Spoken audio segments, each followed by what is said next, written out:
What about you, Stuart? Well, speaking of good crying, that's a good segue into a movie that I watched. Actually, I'm going to touch on this one first because it's the freshest in what I've watched.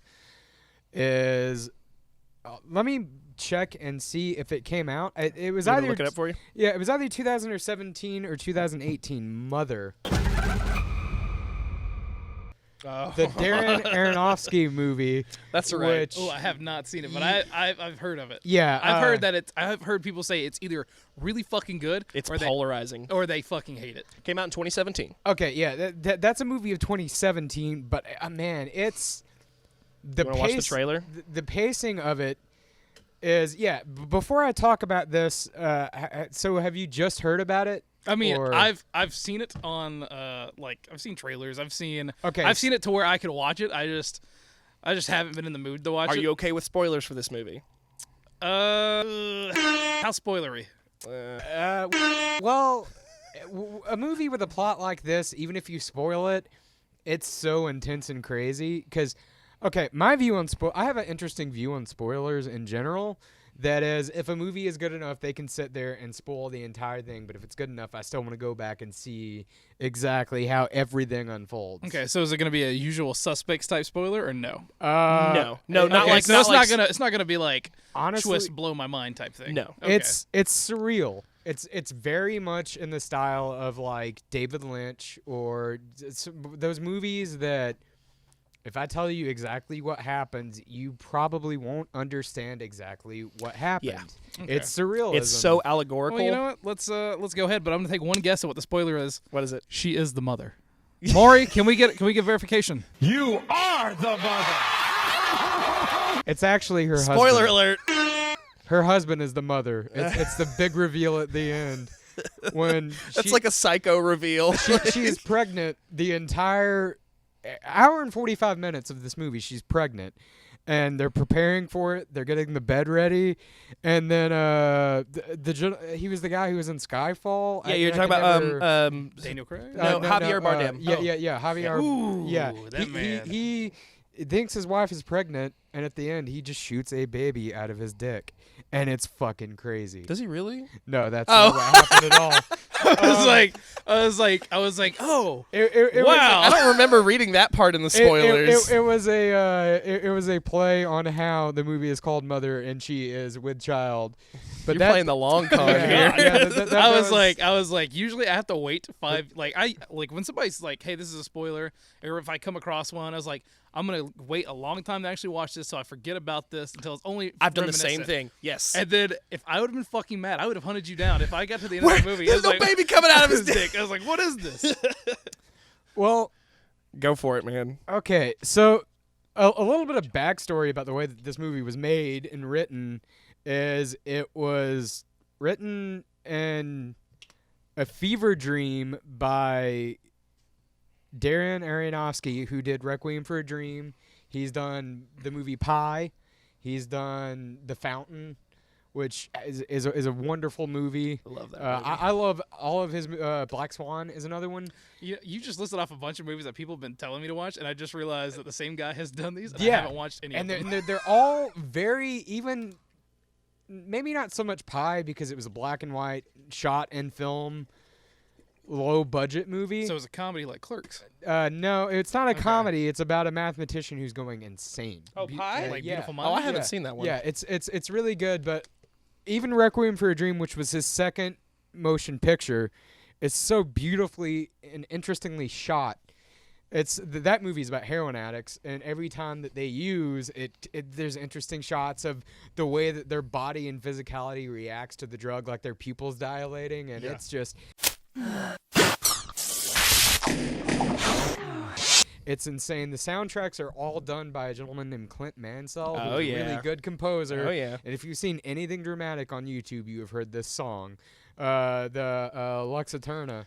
Yeah. Is the big one. How's it go? It goes dun dun dun dun dun dun Yeah. dun dun dun Yeah. dun dun dun dun dun dun dun dun dun dun dun dun dun dun dun dun dun.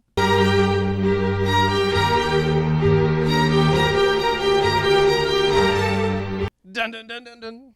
Dun, dun, dun, dun, dun, Yeah, dun. Yeah. he did that with a string quartet called the Kronos Quartet, who actually do a bunch of really great Shostakovich works. Like they do the Waltz in C, which is my favorite, like Shostakovich classical.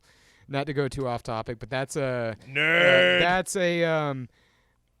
It was written that piece of music was written during wartime, and he wrote certain parts of that directly after his family was killed, like the actual composer did. Okay. So it's very dramatic. Somebody mixed up the breakdown in "Shattered Fortress" by Dream Theater Neat. with that part of that song. Faith No More sampled it in "Malpractice." Okay. So it's interesting. It's dramatic, but the people who have played some of that stuff were on that and are on a lot of Clint Mansell stuff, but. In the later years, even Black Swan, which I think was written in a conventional style without fever dreams, Right. was getting more surreal. And with age, he's As becoming it goes, yeah. the opposite of what normally happens of a director finding a more normal formula is happening with Aronofsky. I didn't see Noah because that seems a little too. It's not even biblical. Like Okay, that. Or if you're super truth or paranoid, it's very biblical. Like Okay. depending on which way you look at it, it's either direct or it's like straight allegory. But giant rock monsters show up in Noah, So and like Enoch type Ooh. stuff. Yeah, So it's- like okay. Red State, no, well, there. like where people's heads actually start fucking exploding. No, Okay. which that's fucking crazy. I forgot you were Did- such a big Kevin Smith fan. Dude, did you ever see like the original ending? If Yes. you could afford it, Yes, with Yeah. the flaming Fucking- sword. with Yeah. flaming, angels and flaming swords, just decimating people. I was like, fuck it, I would have taken a cartoon Microsoft Word drawing of that. Oh yeah, Right, exactly. Just have him read it on Ooh, John Smodcast, and I Goodman would was so fucking. good on that. Which brings me to another theme in apparently his last two movies, which is a religious theme Oh yeah, this movie's heavily religious. in a very weird way. I guess the biggest, it seems like surrealist nonsense. However, the biggest thing that, spoiler alert, there's the sound, is it's all a metaphor for God. Like, Jennifer Lawrence is basically the representation of God. No, Or, Earth.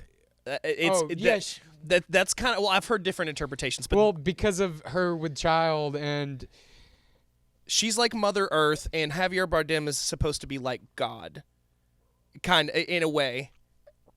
well, Okay. Well, you Yeah, I explain it could- your way. I've heard it explained a ton of different ways, but how did you interpret I it? could see either way. Well, her having the child made me think that was, especially their relationship in the entire movie is extremely strange, and the way the movie starts is extremely strange.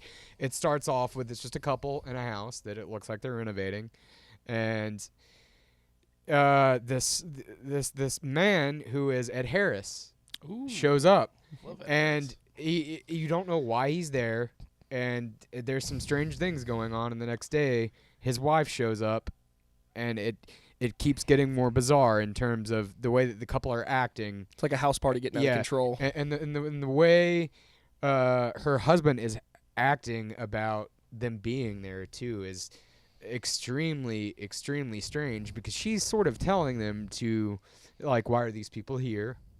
I think that they should leave. They tell at a point she tells them to leave.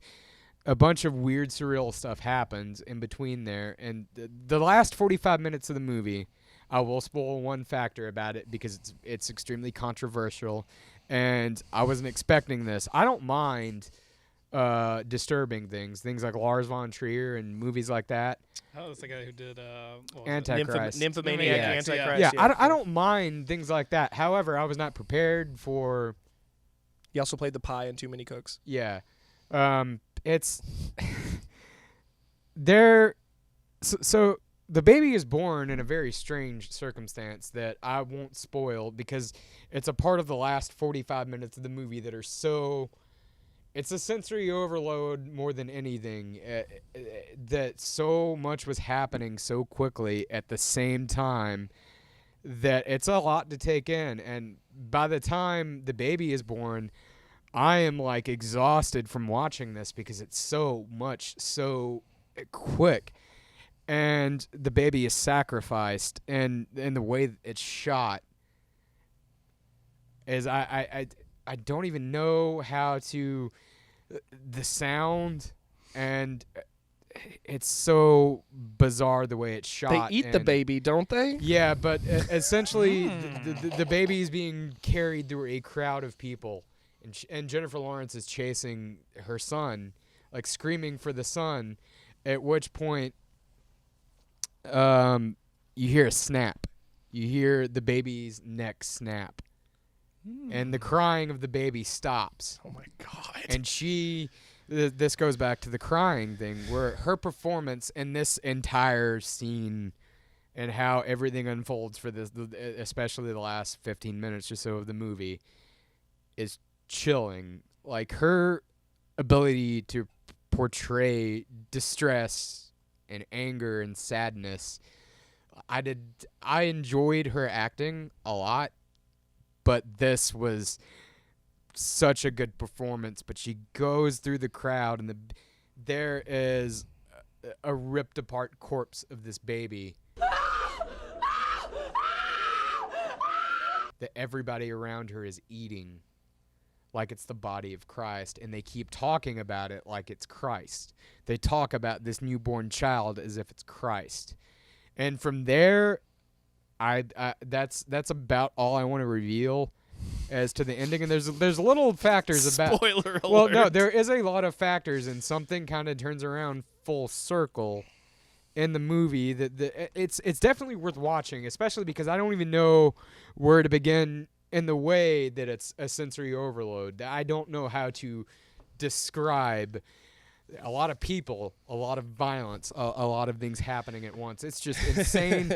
But the movie looks beautiful, and there's a lot of neat special effects and just Neat. Yeah. Well, no, there's a lot of pretty imagery amongst the baby corpse eating. There is a scene where a light bulb fills up with blood, and the lighting when the light goes from yellow to red is really beautiful. That's and then really it cool. explodes. And just the way that the blood spatters on the wall is so it's I enjoy when movies display macabre imagery in very visually appealing ways. That's another thing I like about Like the art. blood on like the blood on the cotton in Django Unchained. It's very much like that. So it's not a movie that I can really spoil because there's so much happening that's so surreal. You've definitely piqued my interest. Yeah. And I will probably try to watch that this week. I will not be watching it because I don't like seeing babies get eaten. The first 30 minutes, you're wondering why they're acting the way they are. You're like, this is a very strange way to act. Like, I would just tell these people to get the fuck out of my house. But the way it unfolds after that, you're like, holy shit. It's very intense. And I think from what he described for his fever dream, he was talking about how it's mankind and like original sin is built in there, and how things were supposed to be a certain kind of way, but then man comes in and corrupts everything. Oh, and good God. It definitely reflects that part. Right. Even before that, it's like some of the stuff that starts happening is so unbelievably outlandish. Like, it's outlandish beyond outlandish. That's and just the shots during that are so incredibly well done. It's so like chaotic, and it's so almost like dystopian imagery. Okay. And it's just bizarre, but I recommend it because I like that style of movie. Yeah, that's one that just seems like it would be exhausting, like physically, It is. like emotionally, mentally exhausting. Oh, it is in every sense. It like the scene with the baby did, especially because I wasn't expecting it, and it already physically exhausting. Like watching this chaos for that amount of time physically exhausted me. So when it showed the images with the baby, I was like about to cry just out of like. I admire the movie's ability to tap into that and drain you in that way is fascinating. The ability to create such an atmosphere in a movie like that is what I like about movies. It's like being more of like a stream of consciousness where more opposed to paying attention to the beginning, the middle, or the end, you're wrapped into the feeling and what the emotions are of the characters and what's happening. It's like a song, like a Yeah. really good Yeah, song. that's what I equate surrealism to, as it taps into the actual emotion of the thing as opposed to the story of the thing. And it's just, I will say that it's a very interesting effect that movie does have, and especially the way it makes you think about everything post. Right. It's really intense. I can definitely tell you I'm thinking about Chili's baby back ribs right now. Barbecue sauce. Barbecue sauce. That'd be great if like that entire movie was just a big Chili's ad? was a product placement for like Sweet Baby Ray's barbecue sauce. Yeah. Or I something. kind of want to edit that together now, like find the Yeah. clip and just edit like Chili's baby back the moment when she ribs. breaks through the crowd to reveal and edit in a Chili's logo where the baby's corpse is. I want my baby back, baby back, baby back, baby back, baby back, baby back. I want my baby back, Chili's baby back ribs. I want my baby back, Chili's baby back ribs. barbecue sauce.